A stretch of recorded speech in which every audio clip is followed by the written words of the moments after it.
토트넘 vs 리버풀, 캡틴을 볼 면목이 없어요. 로메로, 멀티골 넣은 손흥민 언급하며 눈물의 인터뷰하자 토트넘 선수들 전원 기립박수. 철저한 관리를 받는 손흥민, 30일. 토트넘은 얼마나 잘할까? 글로벌, 디 애슬레틱은 3일. NG 포스테코글루 토트넘 감독이 손흥민과 제임스 매디슨을 아껴 사용하는 것은 장기 레이스에 큰 도움이 될 것이다, 라고 보도했다. 토트넘 호스퍼는 지난 1일 영국 런던 토트넘 호스퍼 스타디움에서 열리는 리버풀과의 2023-2024 잉글랜드 프리미어리그 PL 7라운드 홈 경기서 2에서 1승리를 거뒀다. 토트넘은 승점 17, 5승 2무로 리버풀 승점 16을 제치고 2위로 올라섰다.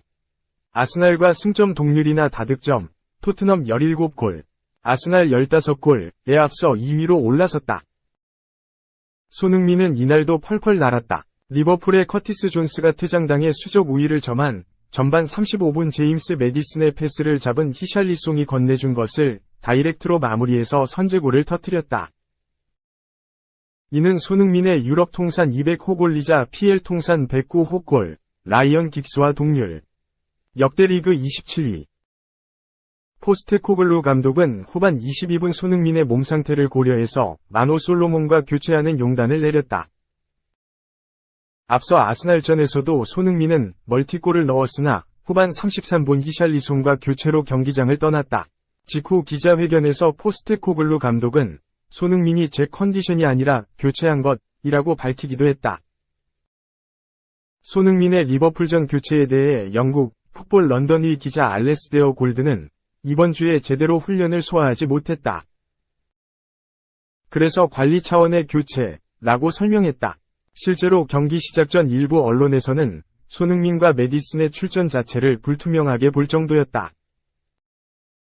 포스테코글루 감독은 제 몸 상태가 아닌 손흥민을 관리하면서 장기 레이스에 대비하는 것으로 보인다. 그래도 손흥민이 빠지자 토트넘의 공격은 확실히 무뎌졌다. 손흥민 교체 직후 디오고 조타가 경고 누적으로 퇴장당해서 9명 상대로 싸웠지만 오히려 공략에 어려움을 겪기도 했다. 이 경기를 포함해서 해리 케인이 떠난 토트넘은 손흥민과 매디슨의 팀으로 완전히 개편됐다.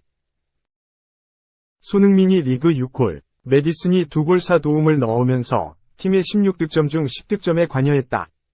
여기에 주장과 부주장 자리를 나눠 가지고 토트넘 선수들을 이끌고 있다.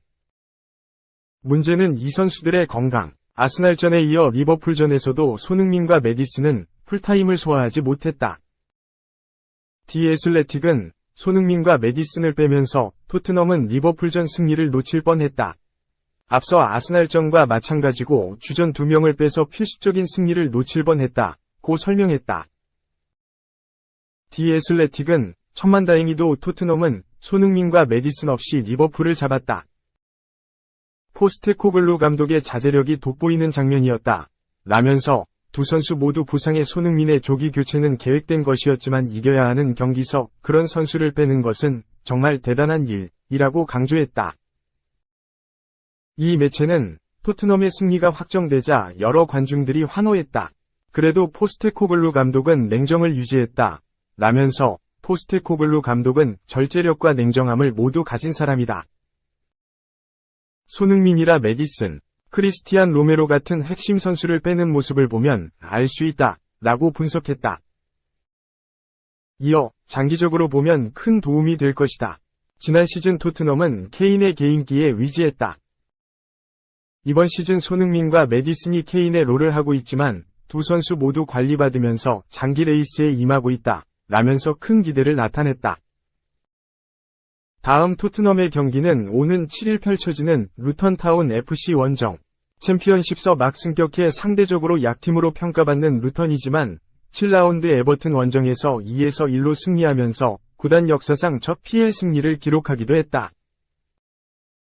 디 애슬레틱은 관리의 효과로 인해서 손흥민과 매디슨은 루턴타운전에 나올 수 있을 것이다. 만약 관리를 안 받았다면 나오지 못할 수도 있었다. 라고 기대했다. 2. 안세영, 신유빈이 축하 메시지 보내줬는데 아직 연락 못 줬다. 여단 16강 안착. 이관왕 시동. SS 항저우인. 셔틀콕 천재 안세영. 20일 삼성생명. 이 아시안게임 이관왕을 위해 힘차게 출발했다.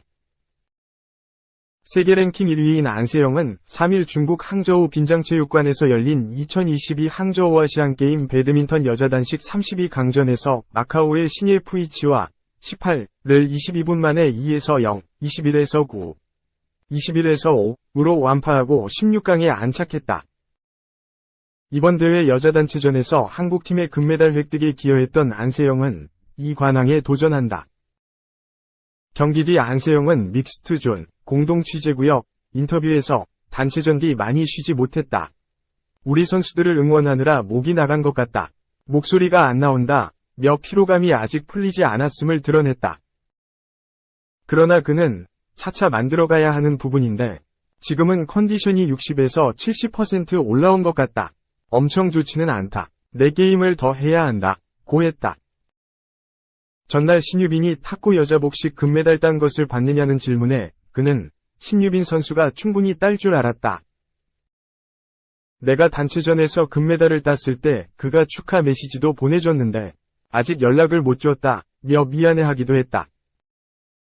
안세영은 여자 단체전 우승 뒤 한국에서 난리가 났다고 하자 29년 만에 한 것이라고 해서 뜻깊었다. 지난해 우버컵 세계 여자 단체전 과 올해 전형 오픈 우승도 세계 1위도 모든 게 다 처음 해보는 것이라 뜻깊었다.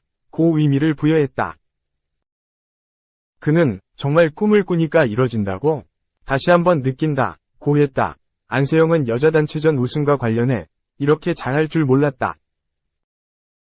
첫 단식에 맞붙은 천이페이도 긴장을 많이 해서 내가 도전자 입장에서 꿀릴 게 없었다. 단체전 잘할 것 같았는데 재밌었다. 고 돌아봤다. 안세영은 5년 전 2018 자카르타 팔렘방 아시안게임 때는 한 게임 하고 끝났다면서 여기서는 3게임 뛰고 4게임 했다. 고 했다. 안세영은 여자 단식 일정과 관련해 계속 올라갈 경우 중국의 허빙자오와 4강전 천이페이와 결승에서 맞붙을 가능성이 있다. 며 천이페이가 단체전과는 다른 모습으로 나올 것이다. 거기에 대비해야 할 것 같다. 고 했다. 이번 대회에서 세계 2위 일본의 야마구치 아카네가 부상으로 여자 단식에 출전하지 않는 것도 안세영한테는 유리하다.